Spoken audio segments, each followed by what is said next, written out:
Hi, my name is Blake, and I have just a quick note before we get started. Actually, it's more like a recommendation because this podcast is an immersive sonic fantasy, and what you're about to hear is best experienced with headphones on, imagination on, and everything else turned off. Welcome to Abandoned, the All-American Ruins podcast.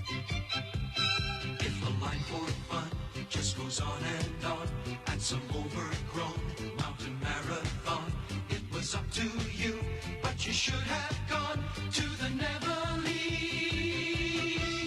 It's a place to go with your family or with the two of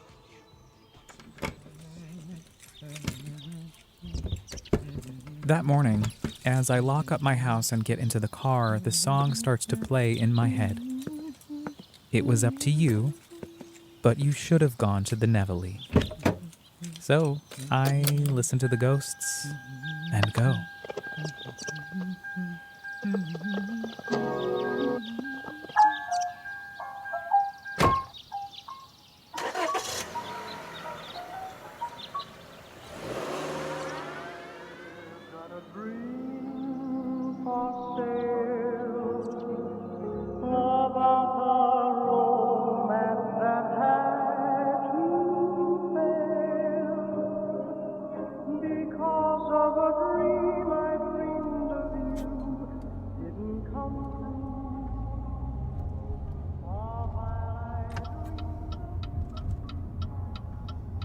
The car turns onto Arrowhead Road, and I begin to feel the funny feeling again almost immediately.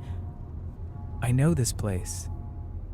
I've never been here, but I know this final stretch of broken road leading up to the gates of the 550-acre property, a crumbling relic in the heart of Ulster County, New York, once a point of pride, now a point of pain for the community who's watched it decay before their very eyes since 2009, the Nevele Grande Resort. And so begins one of the first of many expeditions out across the country to find sanctuary inside these all-American ruins.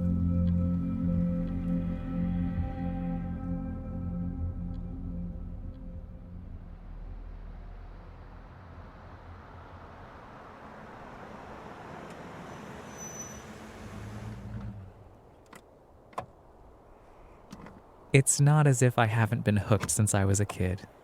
To abandoned spaces, I have been, and you can hear more about that in episode 1, but today, this is my second venture out into the world to find these decaying spaces, crumbling sanctuaries that provide solace for me in this deeply uncertain moment. And I'm slowly realizing they're helping me connect with my imagination again, healing my spirit. Hey, how's it going?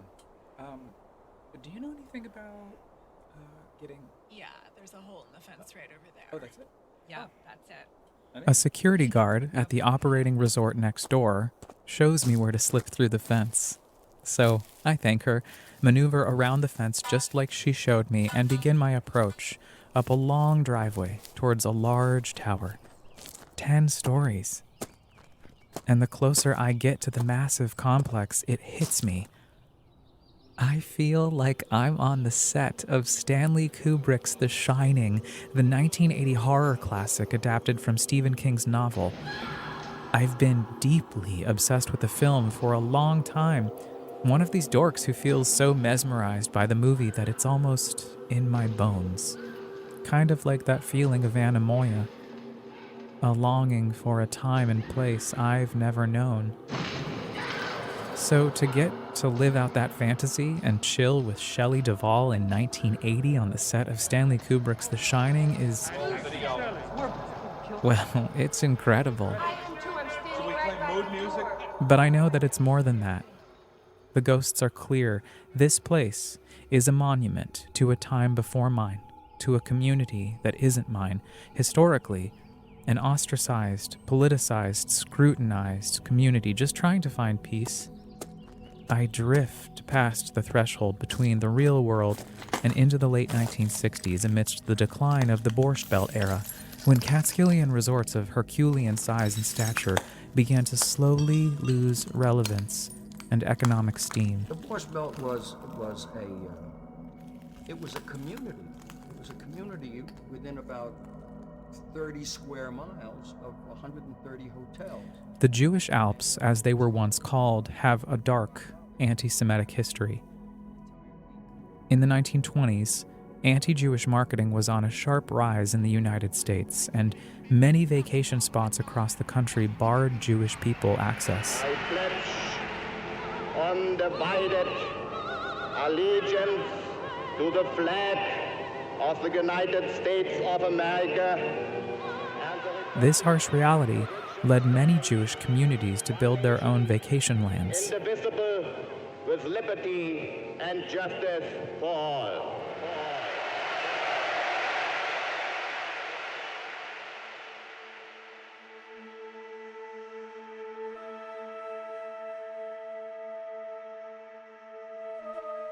The allure of the Catskills, some 90 minutes from New York City, incited a resort revolution, becoming a destination for many Jewish travelers. As the highways wind further up into the state, From the 1920s until the late 1960s, when tourism trends shifted and the Borscht Belt began to experience a steep economic downfall. and mountain peaks, a wonderland of scenic splendor. I guess I didn't realize it, but the resort is overwhelmingly large. Graffiti covers the walls, decades boasting intricate design work. The Nevele has a rich history in the Hudson Valley. All you have to do is scour Facebook and read the comments from folks who have fond memories of the hotel. It breaks my heart to see what's happened. It used to be an amazing place. Words can't What happened? explain how many memories I have at the Nevele. This place is a maze. It drips and moans, it breathes on its own, and I feel like I'm exploring an entity still very much alive.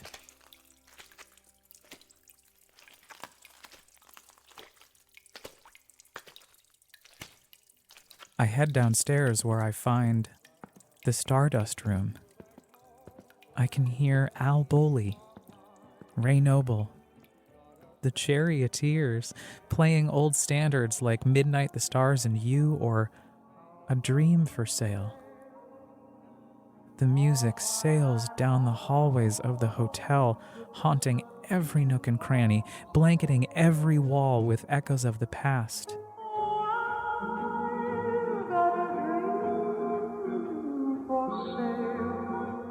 I enter the theater. It's empty and enormous, 2 levels sweeping towards a modest stage where the curtain, musty and dusty, hangs on by the skin of its teeth. And as I make my way into the room, I begin to hear the laughter of the guests.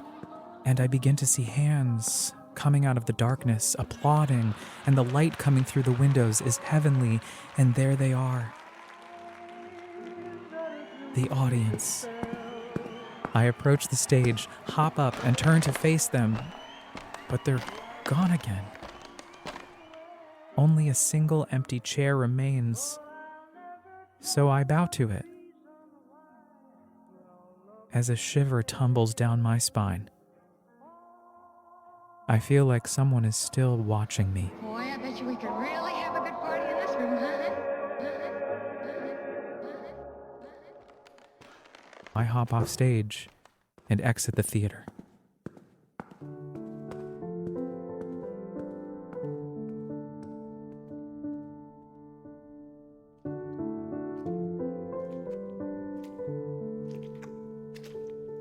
As I pass through the corridor next to the check-in, I see a giant open lobby where skylight glass has caved in.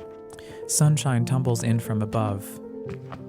This room is not like the set of The Shining, and it doesn't feel like there's a dark, anti-Semitic past in here. There is no evil lurking in the shadows, but there are ghosts in this hotel, and it is a sanctuary, a graveyard filled with so much joy. Ladies and gentlemen, good afternoon. All of our outdoor activities will be in full swing today.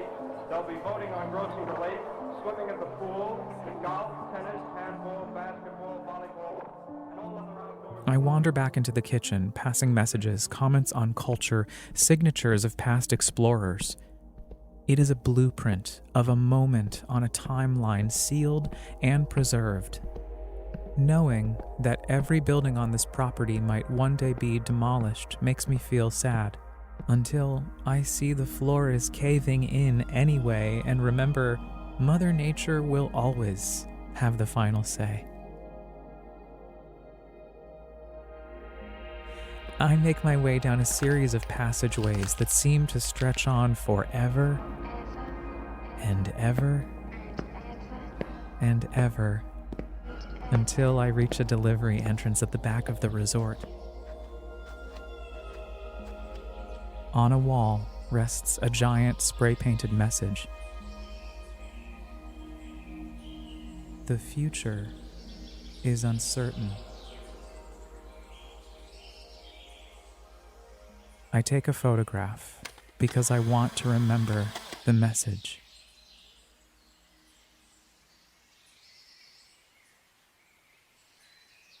I breathe.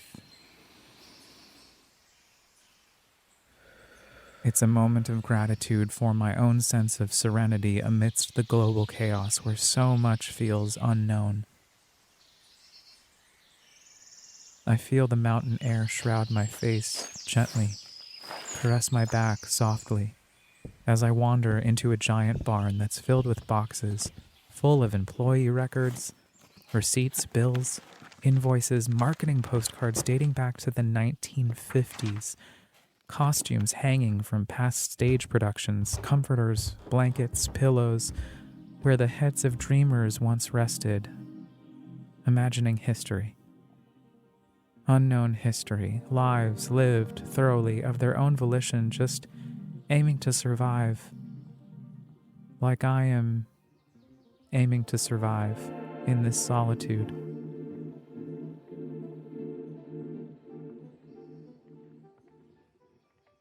In the distance, I see a giant structure made of wood.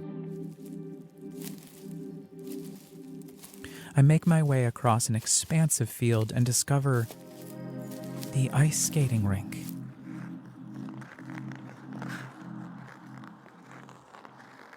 I can hear the grind of the metal on ice as patrons whiz by, so I slide out onto the rink and take it all in. And as I begin to get lost in this Tanya Harding fantasy, Shelley Duvall grabs me by the arm and motions me towards another building in the distance. She seems like she's in trouble and runs off.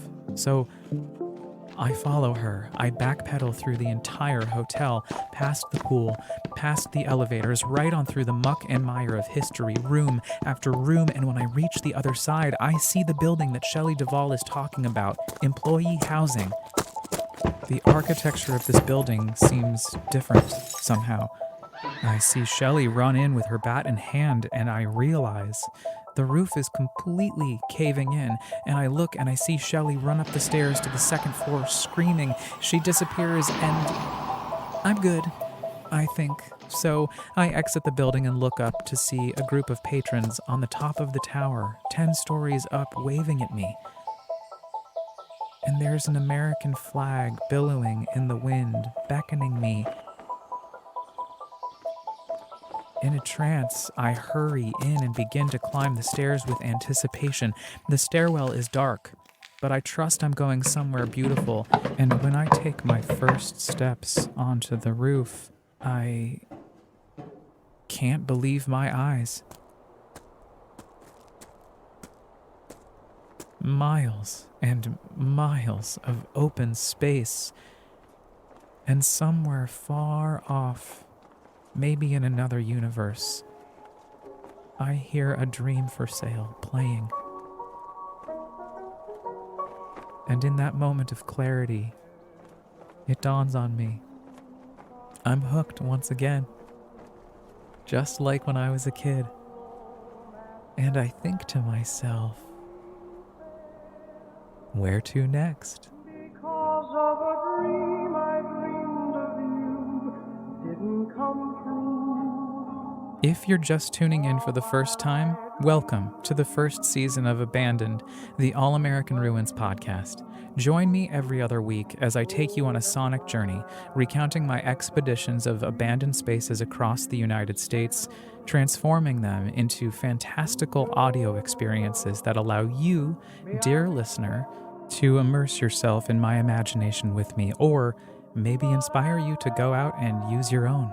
In 2 weeks, join me and a host of homogenous-looking couples from the 1980s as we dodge COVID-19 like the cops and explore the wiles of the Penn Hills Couples Resort in Annalumink, Pennsylvania. If you don't want to miss it when it drops, I'll politely ask that you subscribe and then rate and review so that I can keep feeling the fantasy with you. And if you like to read or enjoy amateur photography, you can also catch up on more of my adventures at allamericanruins.com or follow me on Instagram at allamericanruins. Abandoned, the All American Ruins podcast, is hosted, produced, written, and mixed by me, Blake File, with studio space courtesy of Radio Kingston, WKNY, AM 1490, FM 1079 in Kingston, New York. Special thanks to Ida Hackala, Manuel Blas, and Jimmy Buff for the mentorship and encouragement, and Shelley Duvall. Hi, Shelley. If you're listening wherever you are, I hope you're doing okay. I don't know why, but for some reason your Wendy Torrance has always made me feel safe and seen, so thanks.